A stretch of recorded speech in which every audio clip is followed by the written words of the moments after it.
नमस्कार दोस्तों, स्वागत है आप सभी का एक बार फिर से।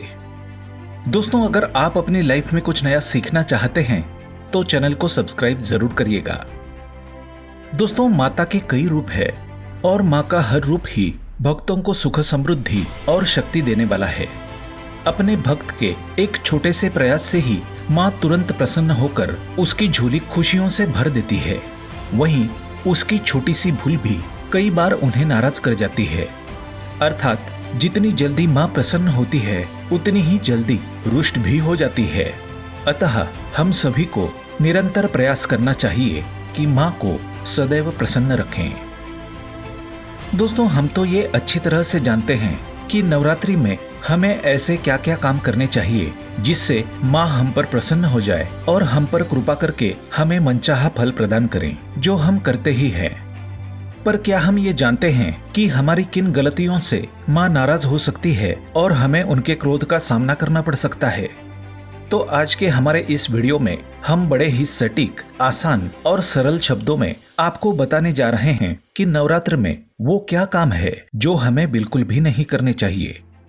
तो दोस्तों, इस वीडियो को अंत तक जरूर देखें और देखिए कि अनजाने में पहले कभी आपसे ये गलतियां तो नहीं हो रही थी और कहीं इन्हीं गलतियों की वजह से आप माँ की कृपा से वंचित हो रहे थे और सारे जतन करके भी माँ आप पर खुश नहीं हो रही थी।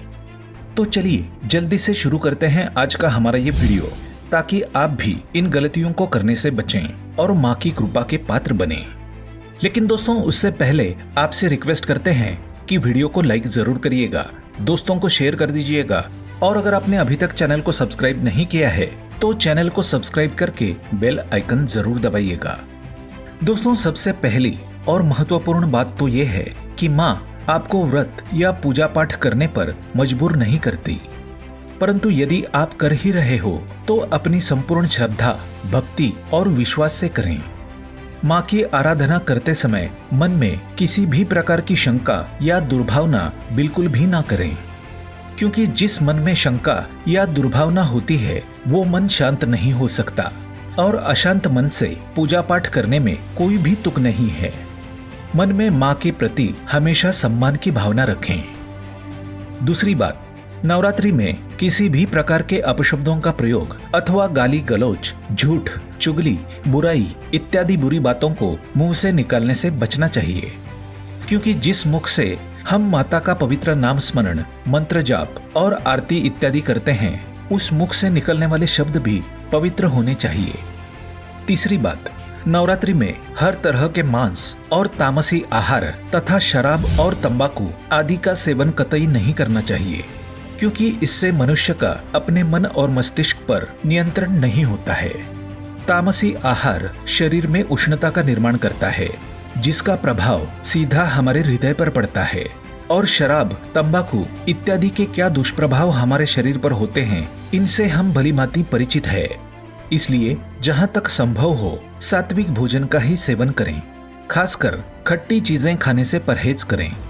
चौथी बात, किसी भी जरूरतमंद को और कन्या को अपने घर से खाली हाथ न जाने दें। किसी की मदद करने से माँ यूं भी बहुत प्रसन्न होती हैं और जरूरतमंद की मदद करने पर तो माँ की कृपा आप पर अवश्य ही होगी। और कन्या तो माँ का ही रूप होती है। इन दिनों में माँ कन्या के रूप में विचरण करती है। अतः यदि कोई कन्या हमारे घर से खाली हाथ चली गई तो समझो माँ को ही हमने खाली हाथ भेज दिया। तो जिस माँ ने हमें इतना सामर्थ्य दिया है कि हम किसी के लिए कुछ कर सकें तो जरूर करें, अन्यथा माँ को ये बात अच्छी नहीं लग सकती।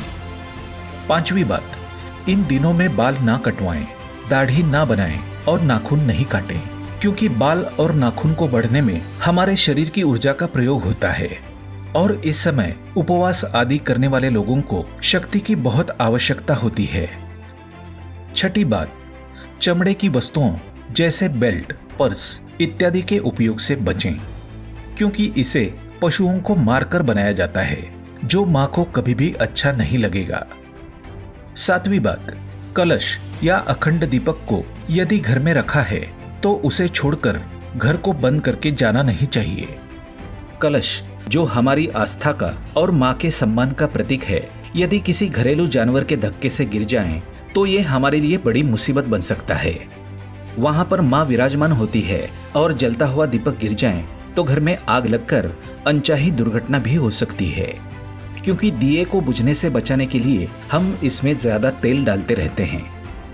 8वीं बात, माता का नाम स्मरण, पाठ, मंत्र जाप आदि पूरी श्रद्धा, भक्ति और नियम के साथ करें और अत्यावश्यक ना हो तो बीच में ना उठें और ना ही किसी से बात करें, इससे आपका ध्यान भटकेगा।